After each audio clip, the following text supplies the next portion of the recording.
Hi, I'm Steve Greenwood, and I'd just like to tell you our wonderful story. Rachel, my wife, and I have been together for 21 years, and we've been married for 12 years.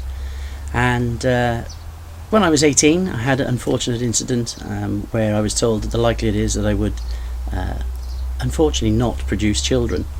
15 years ago, my wife and I went for IVF, and I was told that my count was so low that unfortunately we couldn't even qualify for IVF, and that ICSI was an option. But as ICSI produces a miscarriage rate that we weren't happy with, we decided that it wasn't for us at all. So we gave up on the idea of having children and enjoyed our holidays and time together, and travelled as much as we possibly could. 5 to 6 years ago, I was diagnosed with diabetes and used to suffer from some severe yeast infections, and basically as time got on, those infections got worse.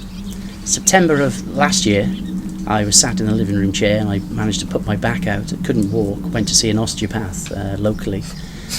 He's known me for quite some time, and asked me if I was still a diabetic. I said yes. I was explaining about the yeast infections that I was getting, i.e. thrush, etc.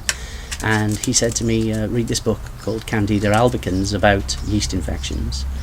Read through it, ticked all the boxes, lethargic, tired, bloating, and I stopped eating anything with yeast in it, breads, cakes, pastries, not to lose weight, but just to feel a bit healthier.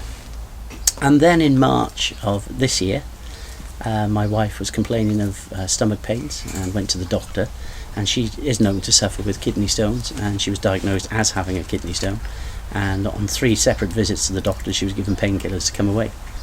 On the 3rd visit, when she returned home, she looked quite unwell, so I decided to take her to A&E in Shrewsbury, and upon taking some blood samples there, she was basically told that she was pregnant. Bit of a shock after 21 years. I was actually in a local fast food establishment waiting to get out of the car park, and when the phone rang and said, "Can you come back to the hospital, I've got this news to tell you." With the delight, I drove straight back into the fast food establishment, all completely confused, and then went back to the hospital. And unfortunately, my wife was then told on the result of her bloods that the pregnancy was likely to be ectopic. Due to COVID, obviously we couldn't visit the hospital, and she was taken to Telford, where she spent the night, and the following morning a scan was taken place, and the result of that scan was a beautiful, healthy 21-week-old baby boy, who we've named Oliver.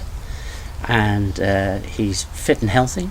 He was a little bit premature, we believe, because of the gestation period. We weren't sure exactly of dates, but he was born 5 pounds 5 ounces. He's thriving, and he's my absolute world. The only lifestyle change that I've made was to cut out the yeast, and if this little story can help somebody, who knows what a wonderful end that would be for you.